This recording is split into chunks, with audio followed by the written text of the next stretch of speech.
Swastiastu, kami dari kelompok 8 yang beranggotakan 3 orang, di mana saya sendiri. Saya bernama Igede Arya Kusuma Wardana Saputra dengan NPM 516. Dan teman saya Idewo Gede Rama Arisardiana NPM 567.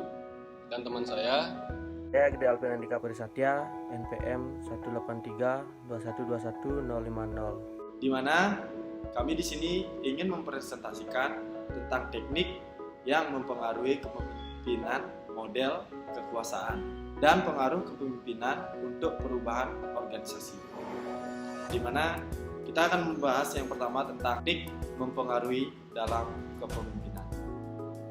Adapun kepatuhan untuk pekerjaan dan sesuatu di mana seorang target tahu bahwa cara untuk mengerjakannya, dan akan tetapi jika tindakannya yang diminta tersebut tidak menyenangkan, menyulitkan, tidak relevan atau sulit untuk dikerjakan, reaksi target akan berupa perlawanan.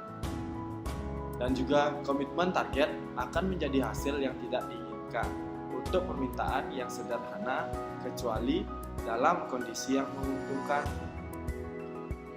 Dan juga untuk memperbaiki tipe upaya mempengaruhi perlu menggunakan bentuk lain, karena reaksi target akan berupa perlawanan.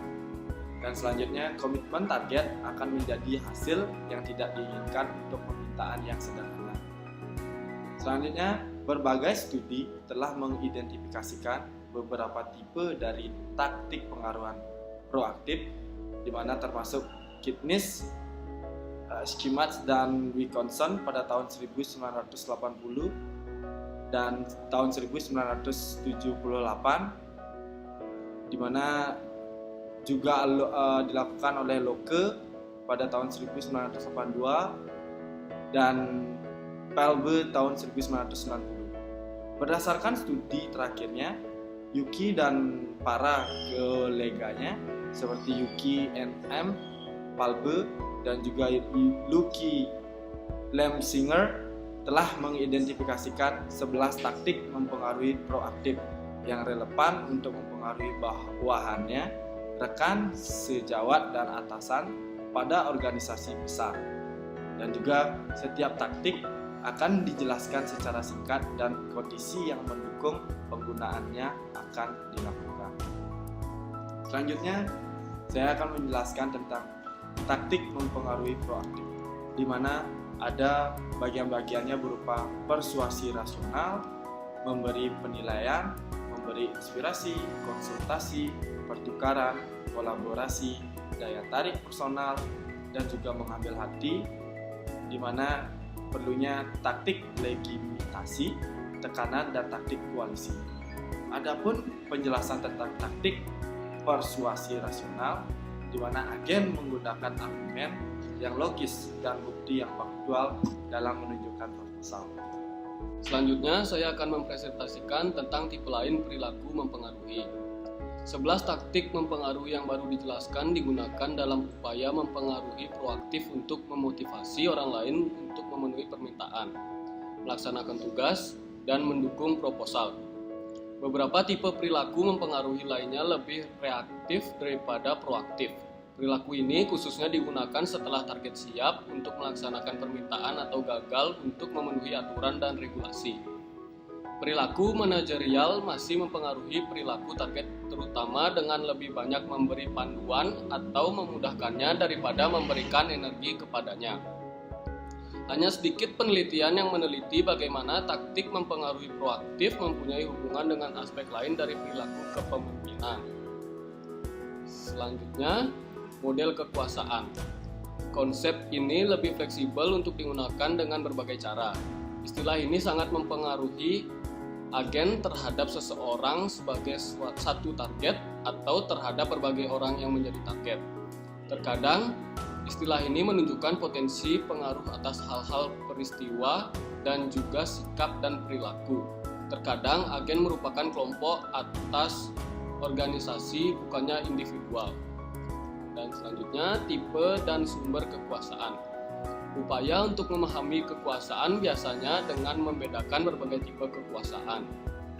Frencha dan Raven 1959 membuat taksonomi untuk mengklarifikasikan berbagai tipe kekuasaan menurut sumbernya. Taksonomi ini memiliki 5 tipe kekuasaan yang berbeda. Kali ini saya akan melanjutkan presentasi mengenai taksonomi kekuasaan French dan Raven. Upaya untuk memahami kekuasaan biasanya membedakan berbagai tipe kekuasaan. French dan Raven pada tahun 1959 membuat taksonomi untuk mengklasifikasikan berbagai tipe kekuasaan menurut sumbernya. Taksonomi ini memiliki 5 tipe kekuasaan yang berbeda. Yang pertama adalah kekuasaan memberi penghargaan atau reward power. Yang kedua adalah kekuasaan memaksa atau power. Yang ketiga adalah kekuasaan yang memiliki legitimasi atau legitimate power. Yang keempat adalah kekuasaan berdasarkan keahlian atau expert power. Yang kelima adalah kekuasaan berdasarkan referensi atau referent power. Selanjutnya ada tipe-tipe kekuasaan. Dalam tipe-tipe kekuasaan terbagi menjadi 2. Yang pertama adalah kekuasaan posisi. Dalam kekuasaan posisi ada bagian-bagian kekuasaan, yaitu kekuasaan yang memiliki legitimasi, kekuasaan yang memberikan penghargaan, kekuasaan yang bersifat memaksa, kekuasaan akan informasi, dan kekuasaan secara ekologis. Dan yang kedua ada kekuasaan personal. Kekuasaan personal terdiri atas satu kekuasaan, yaitu kekuasaan yang berdasarkan keahlian. Dan selanjutnya ada pengaruh kepemimpinan untuk perubahan organisasi. Kepemimpinan merupakan salah satu unsur penentu keberhasilan organisasi, terlebih lagi dalam menuju perubahan.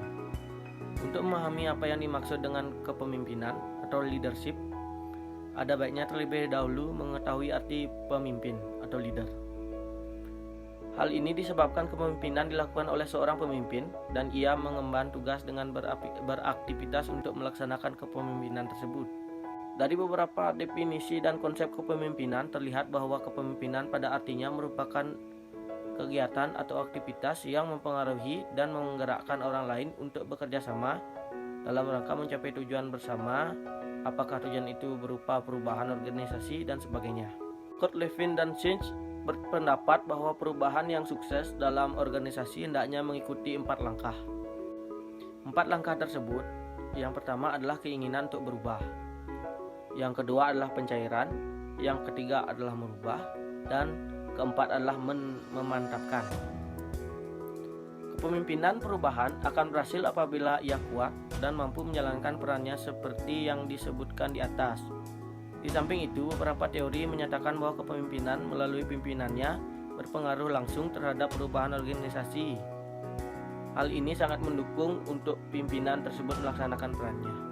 Sekian presentasi dari kelompok kami. Apabila ada salah kata ataupun kekurangan dalam presentasi kami kali ini, kami memohon maaf sebesar-besarnya, dan kami tutup presentasi kali ini dengan Pramosanti. Oh, santi.